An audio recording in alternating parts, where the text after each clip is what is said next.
اقوام متحدہ کی سیکورٹی کونسل کی صدر وینیسا فریزر نے پاکستانی نژاد امریکی طالبہ آریانہ اکرم کی سلام متاثرین کے لیے فنڈ ریزنگ کرنے کے اعتراف میں استقبالیہ دیا اور ان کی خدمات کو بھی سراہا۔ مزید احوال اس رپورٹ میں۔ نیو یارک کے علاقے مینہٹن میں واقع پاکستان ہاؤس میں پاکستانی نژاد امریکی طالبہ آریانہ اکرم کی سیلاب متاثرین کی مدد کے اعتراف میں ان کے اعزاز میں استقبالیہ دیا گیا۔ اس موقع پر میڈیا سے گفتگو میں آریانہ اکرم کا کہنا تھا کہ پاکستان میں سیلاب کی صورتحال اور اس سے تباہی دیکھ کر دلی طور پر بہت تکلیف پہنچی تھی۔ مشکل میں گھرے بہن بھائیوں کی مدد کا ارادہ کیا تو $56,000 کی رقم جمع کی اور مجھے بہت خوشی ہے کہ میں نے اس فنڈ میں سے کچھ حصہ مالٹا حکومت کے نمائندوں کو دیا اور باقی رقم پاکستانی وزیر اعظم کے فلڈ ریلیف فنڈ میں جمع کروائی۔ I started a GoFundMe page which raised $25,000 which went to the Sovereign Order of Malta who have built 22 flood resistant houses or resilient houses to hopefully help these families who have been displaced by the flood. And the other $31,000 that I raised through checks went to the Prime Minister's Flood Relief Fund. اقوام متحدہ کی security council کے صدر اور مالٹا کی مستقل مندوب Vanessa freezer نے اس تقریب کی میزبانی کی۔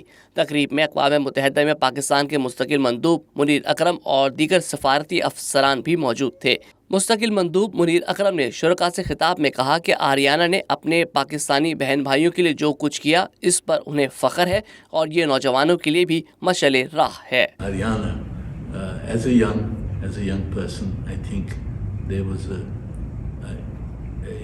inspirational moment. I think that young people react to young people and older people also react to young people. اس موقع پر اقوام متحدہ کی سیکورٹی کونسل کی صدر وینیسا فریزر نے شرکاء کو پاکستان میں سیلاب سے متاثرہ اضلاع میں مالٹا کی طرف سے گھروں کی تعمیر کے حوالے سے بریفنگ دی، جبکہ مالٹا کے سفیر نے آریانہ اکرم کے لیے اپنے خیالات کا اظہار کرتے ہوئے کہا کہ وہ صرف ذہین اور ہونہار طالبہ ہی نہیں بلکہ ایک متحرک سماجی ورکر بھی ثابت ہوئی ہیں، جنہوں نے اپنے ہم وطنوں کی مدد کے لیے فوری طور پر جو کچھ ممکن ہوا وہ کر دکھایا۔ Ariana Akram is one of these.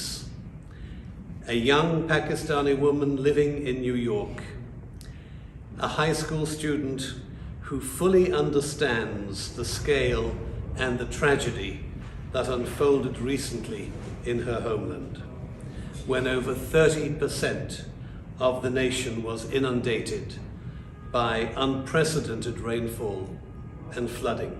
تقریب کے اختتام پر مالٹا کے سفیر نے پاکستانی طالبہ آریانہ اکرم کو تعریفی سرٹیفکیٹ پیش کیا اور ان کے روشن و تابناک مستقبل کے لیے بھی نیک خواہشات کا اظہار کیا۔